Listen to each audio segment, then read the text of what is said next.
Oi, mamães, tudo bem? Hoje nós vamos falar sobre desmame. E se você chegou até aqui, provavelmente ou você já iniciou ou está pensando em iniciar o processo de desmame. E talvez você esteja com dúvidas, com dificuldades de como realizar isso da melhor maneira possível. Acertei? Realmente, a amamentação é um vínculo maravilhoso que a gente cria com a criança. E como interromper esse vínculo de uma forma respeitosa?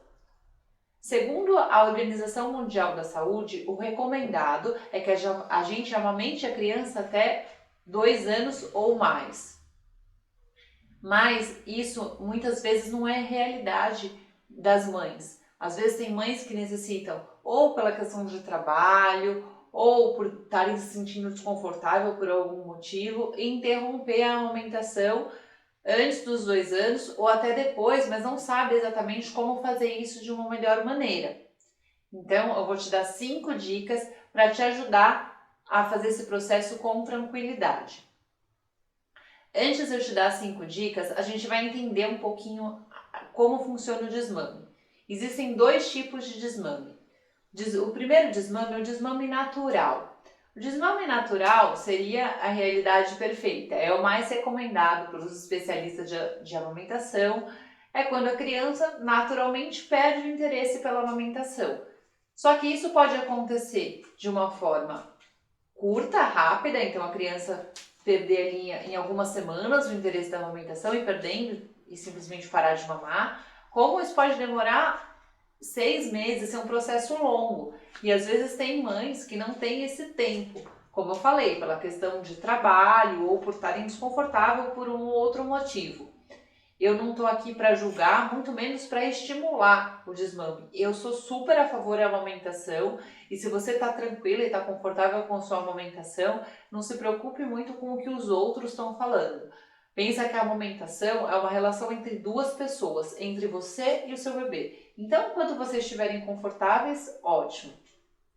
A partir disso, eu te dou a minha dica número 1. A amamentação tem que ser prazerosa para ambas as partes.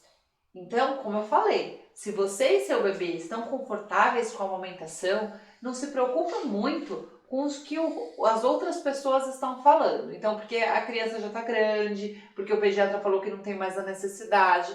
Se você está confortável, ótimo.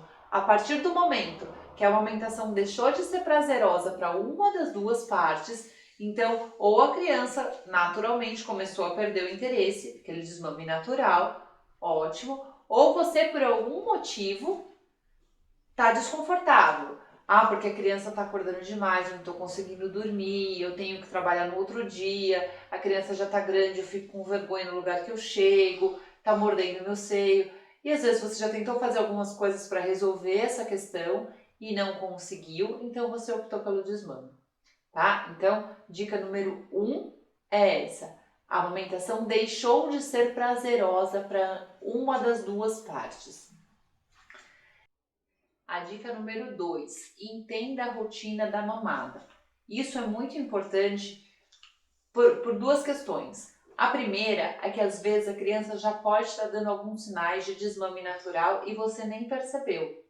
Então, às vezes, você está estimulando a amamentação, você está querendo desmamar, mas você está estimulando a amamentação. Então, você senta na poltrona, nos horários, então a criança já está habituada àquela rotina. Então, para de sentar um pouquinho na poltrona, senta para brincar no chão, vê se a criança procura a amamentação. Então, tenta observar realmente se ela não está dando sinais de desmame. Não, ela não está dando sinais de desmame. Ela pede para mamar 80 vezes por dia. Ok, então anota todas as vezes que você está habituada a dar de mamar. Eu dou antes de trabalhar, eu dou na hora do almoço. Quantas vezes aquela criança mama no dia e na noite, tá? Para que você, é importante que você entenda essa rotina, porque o ideal é que você vá reduzindo aos poucos, tá? Dentro das suas possibilidades. Como eu vou reduzir? A criança mama 4 vezes durante o dia e 4 à noite. Vai mama 8 vezes. A forma como você vai reduzir vai depender da sua disponibilidade, do seu tempo e da sua relação ali com a criança, como a criança vai responder para você. Então, se você vai reduzir uma mamada por semana, uma mamada a cada 15 dias, uma a cada 3 dias, você vai tirar 3 mamadas de uma vez, depende muito da sua relação com a criança. Eu vou dar um exemplo que eu fiz com a Maia, mas a Maia, a Maia mamava mais ou menos 4 vezes durante o dia. E eu tirei as mamadas do dia em uma semana. A cada dia eu tirava uma mamada até terminar as mamadas do dia e de uma noite para outra eu tirei as mamadas da noite, que era o que mais me incomodava. Então, depende muito da sua relação, a forma como você tem, o tempo como você tem, a forma como você vai conduzir isso. E é por isso que eu te dou a minha terceira dica. Minha terceira dica é que você seja verdadeiro. Eu não sou aqui contra quem coloca esparadrapo e fala que o seio machucou, ou passa batom, ou passa alho. Cada um com a sua técnica. Se funcionou e foi bacana para você e para a criança, ótimo. Eu não estou aqui para te julgar. Mas o que eu penso e que eu pesquisei que é a forma mais tranquila para que você não crie um trauma de uma coisa que sempre foi prazerosa para a criança. Amamentar sempre foi um prazer ali para você e para a criança. Então, o ideal é que você seja verdadeiro. Então, converse com a criança, se ela tem capacidade para entender, dependendo da idade que você está realizando o desmame. No meu caso, a Maia tinha 1 ano e 3 meses. E eu realmente conversei e falei que a mamãe não tem mais, a mamãe não pode mais te dar. No meu caso, eu estava extremamente desconfortável com as mamadas noturnas, eu já tinha tentado fazer o desmame noturno e não tinha tido sucesso, então eu optei por desmamá-la de uma vez e foi super tranquilo. Talvez porque eu realmente conversei com ela, expliquei e percebi alguns sinais que talvez ela estava dando um ou outro sinal de não procurar e eu estava estimulando. E aí foi muito sossegado tirar. Então, seja verdadeiro. E aí a quinta e última dica que eu dou para você. Quarta. Vai, continua. A quarta dica que eu dou para você, use alguma substituição. Eu lembro que o pediatra da Maia comentou com a gente, as crianças são feitas de substituições, então a gente tira uma coisa e dá outra.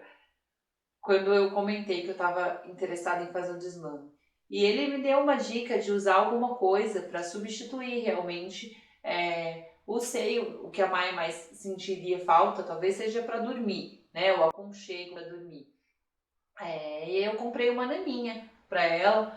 Eu vou deixar o link do vídeo de tirar a chupeta, que a gente tirou a naninha também, para quem não viu como que era a naninha da Maia. Mas ela se apegou muito à naninha e foi muito tranquilo. Dei a naninha para ela da galinha pintadinha e falei, olha, agora você vai dormir com a galinha pintadinha, porque a mamãe não tem mais, então a mamãe vai deitar do seu lado, eu vou ficar deitada do seu lado até você dormir. Na época a gente já tinha mudado para caminha, então o que substituiu o seio para ela para dormir foi o meu aconchego e foi a naninha. Então, a forma como você vai usar alguma substituição. E durante o dia, substituir por atenção, porque uma criança, dependendo da idade, então, no caso, a mais já tinha 1 ano e 3 meses, então crianças com essa idade ou mais, muitas vezes eles estão no seio por aconchego, por carinho, e não tanto pelo leite. A Mai já se alimentava muito bem e eu percebi que meu seio não ficou nem muito inchado no desmame. Então eu já tinha pouco leite mesmo. Então a questão do aconchego, de você sentar para brincar, dar atenção naquele momento da amamentação, vai substituir essa amamentação, tá? E aí a quinta e última dica que eu dou para você, não se culpe. Então, muitas mães às vezes se culpam até mães que, eu conheço mães que tiveram um desmame natural e se culpam porque a criança perdeu o interesse, então ela se acha culpada porque a criança perdeu o interesse.